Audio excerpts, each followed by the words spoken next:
God bless and welcome to Texas Auto Channel. If you're new here, please click that subscribe button.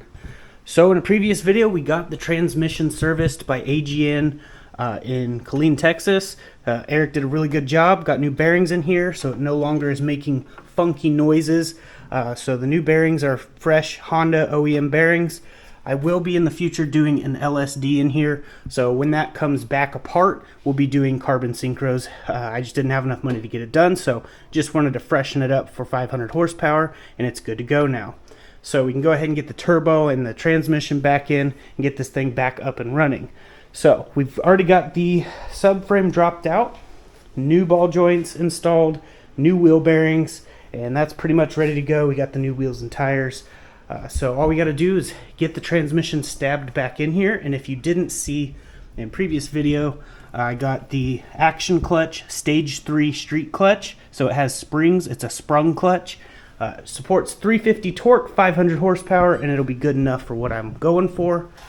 If you didn't see the other video, I got the heater hose ran and all that, so we have heat. And new throwout bearing from Action Clutch. Everything's ready to go. So I'm going to go ahead, time-elapse this, throw all this back in, and we'll go from there. I really hope you guys enjoy this video. Garden State's finest production.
Alright, everything's back together except for the CV axles, but before we do that, I wanted to show you this. These are the factory Type S CV axles. We're going to measure them. The passenger side is 26.3. The driver side, 26.3. And these are really good, but they have torn boots, so I'm going to reboot these in the future and re-grease them and have these as backup ones just in case. But we're going to measure the brand new ones that I got. Now, I recommend getting brand new ones if you're going to be replacing them for track use, but if not, then just get some remanufactured. They're good. But these brand new ones, everything's new. All the metal's new and everything. And measuring the passenger side, 28 millimeter.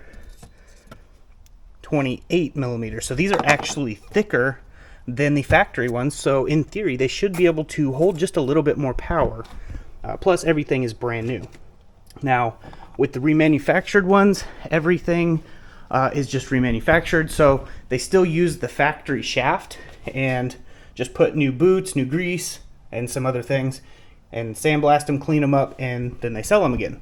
So the problem I have with that for racing is if these have ever been launched on hard at the track and the inside has any stress cracks or fracturing internally, you're not going to be able to visually see that without using some type of x-ray system to see inside there, which they do have that stuff. But I just recommend getting brand new ones or racing ones. I cannot afford racing ones, so I just went with the brand new ones. Plus, those brand new ones have a limited lifetime warranty, so that's also good. But yeah, these ones still work, so we'll keep these as a backup set. And again, I'll just reboot them and re-grease them and clean them up, make them, remanufactured, so to speak. And then we'll put the brand new ones in here, get the bumper on, the air filter on, and of course I got to put some fluid in the transmission. But yeah, we're going to go ahead and do that. I really hope you are enjoying this video.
Alright, everything's bolted in, torqued down, and ready to go. I got fluid in the transmission, and we're about to fire it up. Before we do that, just wanted to say a huge thank you goes to Watson Synthetic. His information's in the description. He supplied the oil, or the transmission fluid, for this particular build. I like to use the AMSOIL transmission fluid. I'll be draining that out and then putting more AMSOIL transmission fluid in after about 50 to 100 miles.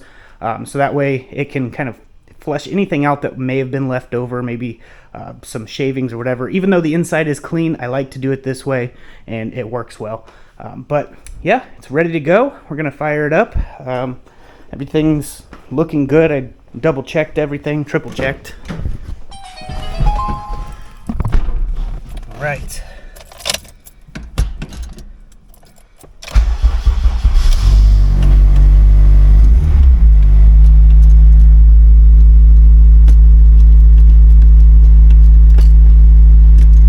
Everything feels really good.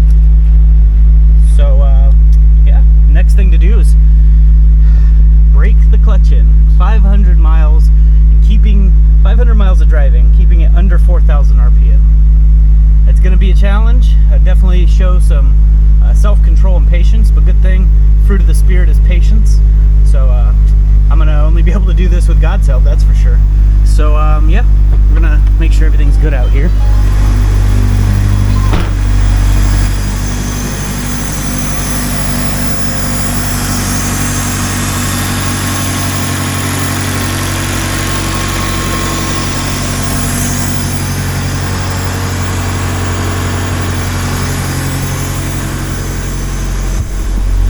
So everything's looking good. I need to move the wife's MDX and we'll take it out for a little drive. Unfortunately, you're not going to see me getting on it for at least 500 miles. The break-in is super crucial and super important. I highly recommend doing it. Not only is it in the instructions when you buy a clutch, but with this particular clutch, I want it to grip and last as long as possible. So it's super important to actually follow those directions. I've ran cheap $80 clutches, and they love to just be thrown in and thrashed on, but they're 80 bucks. This one's just a little bit more expensive, so I kind of want to make it last. But we'll go ahead and move the wife's MDX, and then we can take it out for a spin.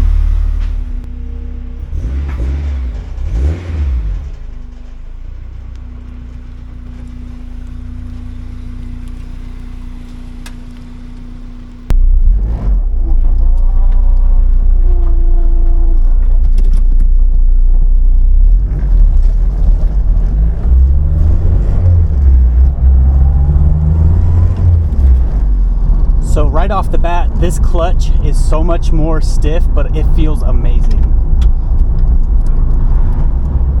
All right, so far the clutch feels absolutely amazing. The transmission is super smooth and shifting great. I'm not actually having any sound come from the transmission like I was before. So I'd say this thing's ready to go, and it feels like a totally different vehicle. It used to before kind of like want to pull left or right a little bit when I give it some gas. Granted, I'm not giving it a lot of gas, but I got it up to 4,000 RPM a few times now, and it feels just great. Obviously, I want to go more, but I can't. That braking is super crucial. So I'm just gonna start racking some miles up on it, and we'll go back to the house, and then we'll go over some more. So I hope you guys enjoy this little time-lapse video of me driving.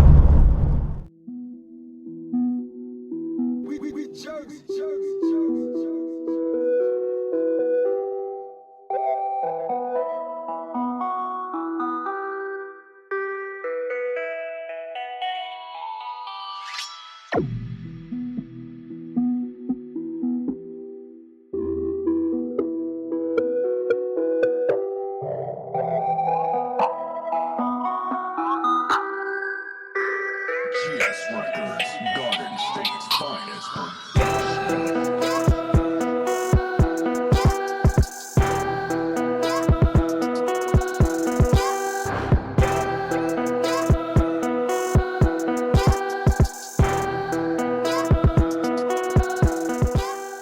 All right, so I put 12 miles on it.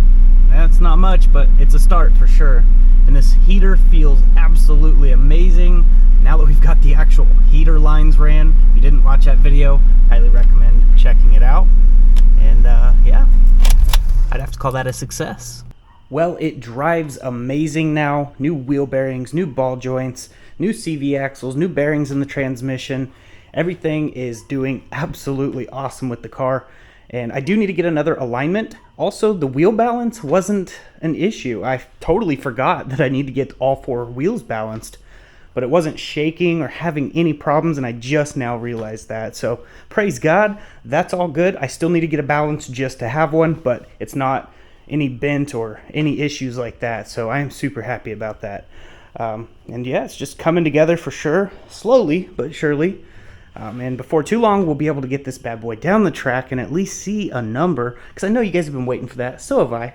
I apologize. The process sometimes takes a while. But yeah, it's looking good, and I cannot wait to get this clutch fully broken so I can get on it and actually experience some of that power that's hiding under there.